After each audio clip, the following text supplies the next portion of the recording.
Friends, வணக்கம் and welcome to Gowri's கறி corner.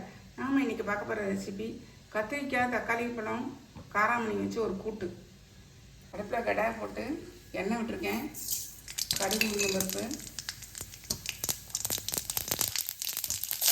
வெங்காயம், கத்திரிக்காவை சின்ன சின்னதாக நறுக்கி வச்சுருக்கேன்.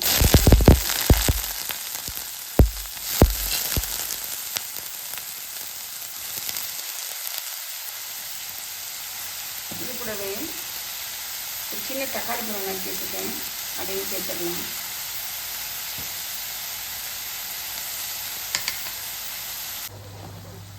இதில் குழம்பு மிளகாய் தூள் ஒரு டேபிள் ஸ்பூன் அளவு சேர்த்துக்கலாம்.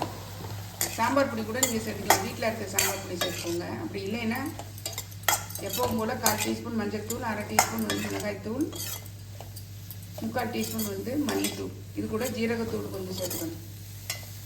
இப்போ இதில் தண்ணி விட்டுடலாம். நல்லா வேகட்டும்.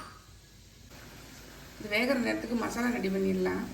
தேங்காய் ஒரு 10 எடுத்திருக்கேன். அதாவது ஒரு சின்ன பல் பூண்டு பல் 3 பல், கொஞ்சம் கருவேப்பிலை, கொஞ்சம் வெங்காயம், ஒரு அரை வெங்காயம், மீடியம் சைஸில் அரை வெங்காயம் எடுத்துருக்கேன். கொஞ்சம் ஜீரகம் சேர்த்து அரைச்சிட்டு வந்துடுறேன்.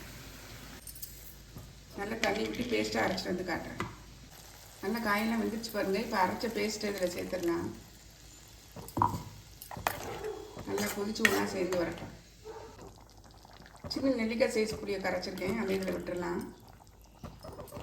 நல்லா கொதிக்கட்டும். இந்த காராமணி பாருங்கள், வேக வச்சு எடுத்துருக்கேன், ஒரு கைப்பிடி அளவு. அதையும் இதில் சேர்த்துடலாம். நான் வெள்ளை காராமணி எடுத்துருக்கேன், நீங்கள் சிவப்பு காராமணி கூட எடுத்துக்கலாம். நல்லா கொதிச்சு ஒன்றா சேர்ந்து வரணும். இதில் உப்பு சேர்க்கணும்.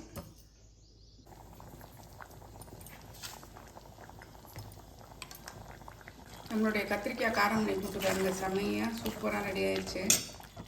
இதில் கொத்தமல்லி தூவுன்னா தூவிக்கலாம். நான் இன்றைக்கி கருவேப்பிலை தான் தூவுறேன், வாசனையாக இருக்கும். அவ்வளோதாங்க, சூப்பராக ரெடி ஆயிடுச்சு. நீங்கள் இட்லி, தோசை, சப்பாத்தி, சாம்பார் சாதம், ரசம் சாதம், தயிர் சாதத்துக்கெலாம் வச்சு சாப்பிட்டிங்கன்னா செம்மையாக இருக்கும். கண்டிப்பாக ட்ரை பண்ணி பாருங்கள். தேங்க்யூ.